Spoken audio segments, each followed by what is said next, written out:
Hello friends, how are you doing today? My name is Mary, this is Happily Ever Esch, and today I'm going to talk about all the books that I read in the month of February and one little straggler that I read most of in February, so we're just counting it and it's okay. But hello, how are you? I hope that you are doing well today.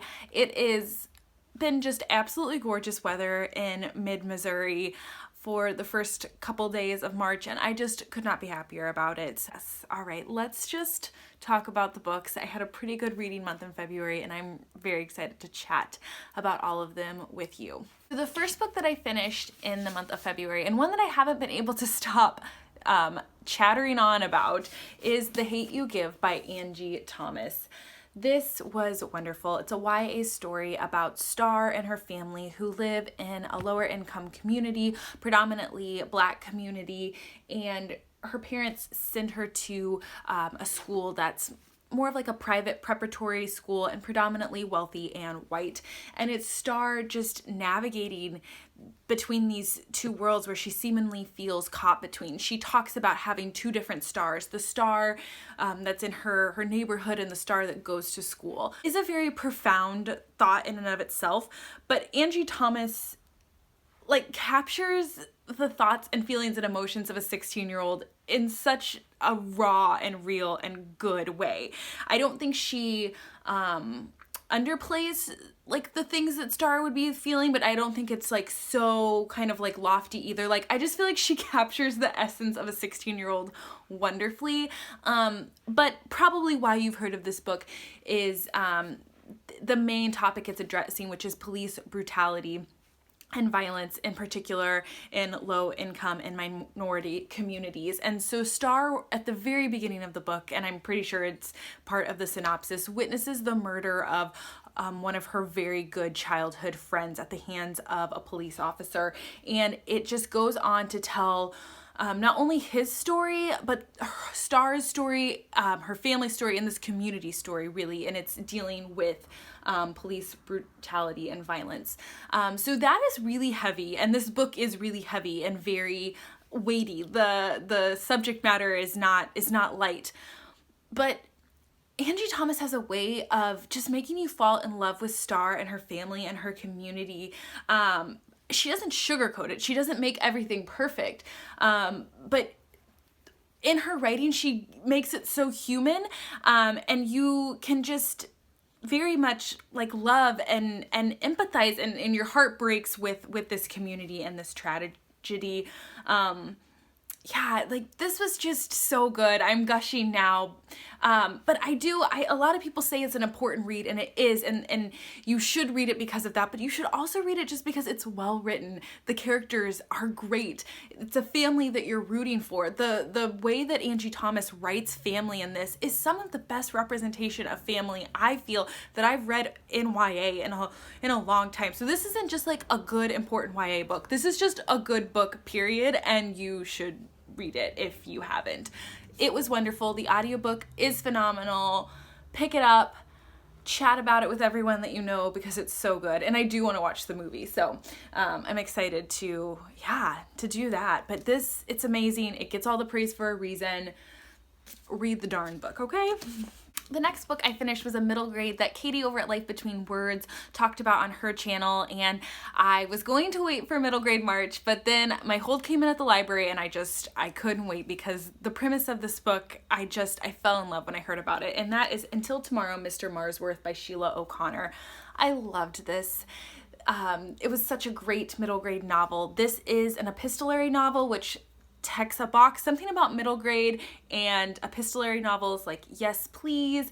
It is about the correspondence between a young girl who has just moved away from her hometown to live with her grandma for the year because her father is a pipeline or construction person, and her mother has just passed away from cancer, and so she needs someone, the dad needs someone to take care of his kids so he can make money for them. And so she moves in with her grandma, and she takes up a paper route with her brother. This is not the norm. It's set in the 1960s, and it wasn't common for young girls to be trusted with this type of responsibility. And so our young protagonist Renee takes it very, very seriously. And she, at the beginning of the book, is introducing herself to all of her patrons. Would you use the word patrons? All of her customers, maybe. And she goes to introduce herself to Mr. Marsworth, and he doesn't answer. So she writes him a letter. And this kind of opening starts the correspondence between Mr. Marsworth and Renee Kelly. And this is set during the Vietnam War. Renee's eldest brother is at the age of draft, and she is desperately trying to save him from the draft, and she is kind of just bearing her heart and soul to Mr. Marsworth. So it's about, coming of age, fitting into a new town. It's about her love for really people. Renee Kelly is just a very precocious but lovable and at times naive young girl, and so their friendship is just lovely. But really, the themes of this book are, what does it mean to fight for peace? And that being peaceful isn't passive, it's very active. And what does it mean to be in the fight for peace? Which I just love that theme for a children's book, because it shows the work that needs to be put into it. And oftentimes the backlash and the hate that you will have to fight against in the pursuit of peace. I think it asks the question, what does it mean to be brave? What does it mean to be an American? Like, what is that in its essence? What freedoms should we have as Americans? And yeah, just some really weighty topics for middle grade, but it handles it in such like a good, deft way for the audience that it's written. There's also some decisions that adults make in this book that are bad. They're bad choices, and Renee's grappling with that. And I love the portrayal of adults as not being perfect, as having faults and making mistakes. And I think that that's such an important thing for kids to recognize, and that it doesn't make them bad, it just makes them human. Yes, I loved this book. It was a very solid middle grade read. I would highly recommend it. Oh, it was good. It was really, really good. All right, the next book that I finished is a nonfiction book.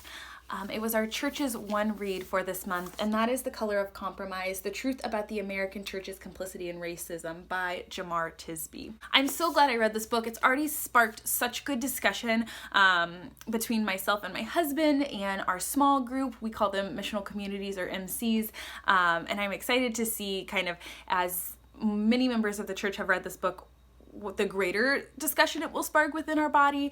So that's been a wonderful aspect of this book. It is a relatively brief, a little over 200 pages overlook at the church's complicity with racism. And I think that complicity word is very key to this, the compromise that the church has made with racism. And really looking at the compromise in the face of how wrong the Bible and scripture says that racism is, and that the church has been aware of this forever, and the deliberate choices that were made not to not fight against racism and against things that were wrong. And honestly, these themes very, very similar, but to go with the grain or go with what's going on because that's the easy way and it's not the right way to fight for what's right. And I really think the thesis of this book, or maybe a main point of this book, is when we compromise truth, there are dire consequences for that moment, but even worse consequences to come. And I think that's really what this nonfiction tells the story of, because the truth will come to the light, but it will be a painful and hard process.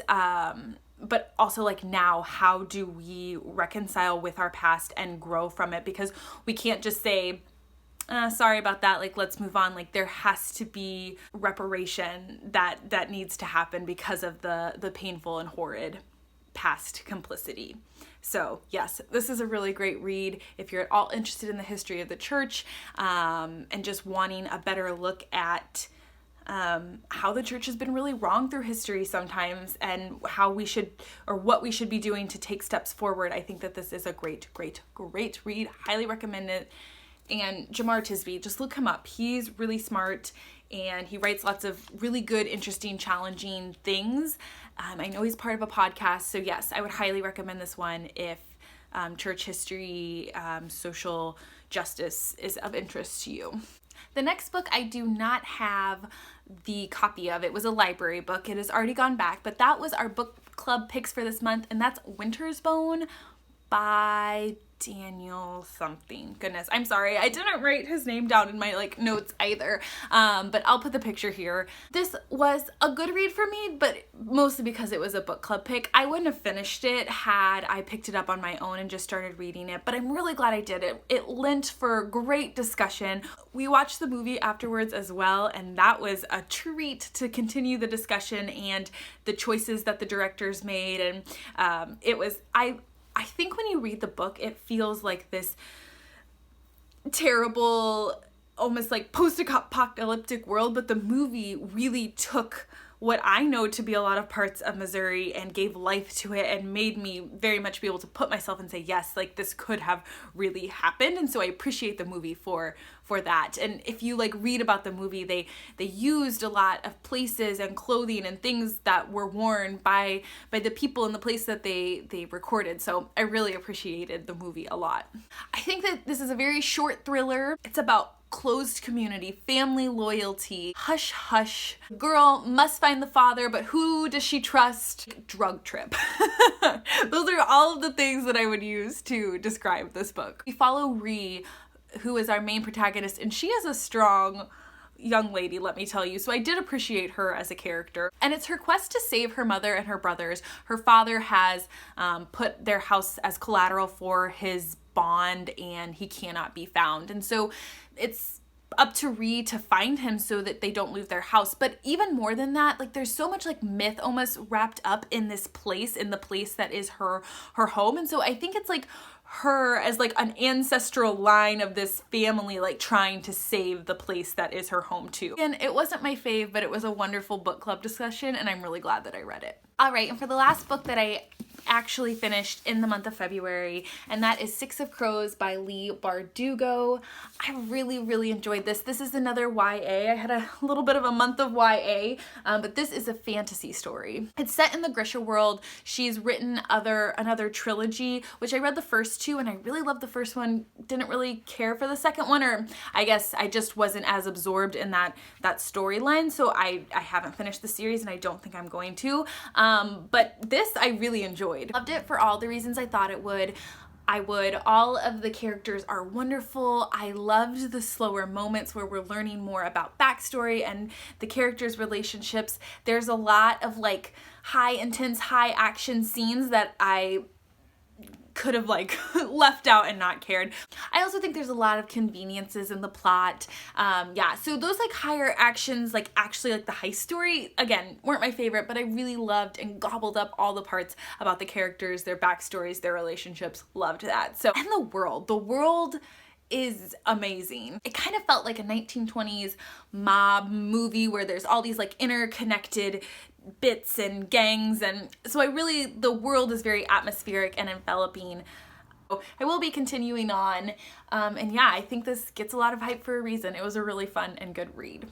And last and maybe least, yeah, this is probably the book I liked the least, and that's The Child Finder by Renee Denfield. I'm holding up this naked hardcover, but here you can look at the pretty spine.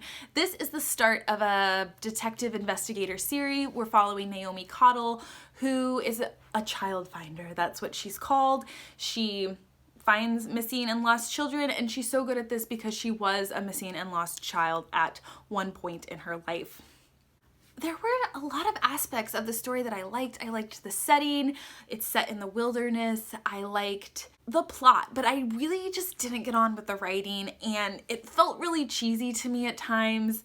I should have cared a lot more than I did.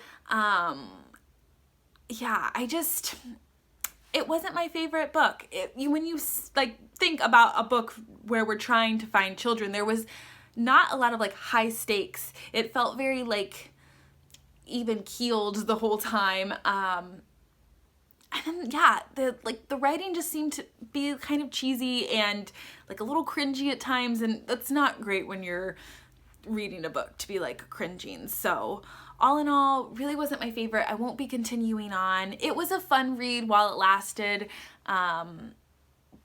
but but again, not something that I'm going to continue on with the series, and there are definitely mystery, detective, investigator books that I've enjoyed and would recommend a whole lot more than this one. So, yes, sad to say this will be leaving my shelf, but I'm glad that I ticked one off of my unread shelf, so that's a lovely thing.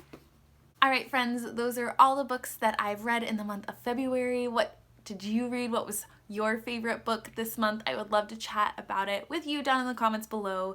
Please like and subscribe if you feel so inclined, and I will talk to y'all later. Bye. Oh, I hope you were enjoying some sunshine. I've planted some little seeds for our garden and they're sprouting, and I just feel renewed, refreshed, rejuvenated, ready for the spring.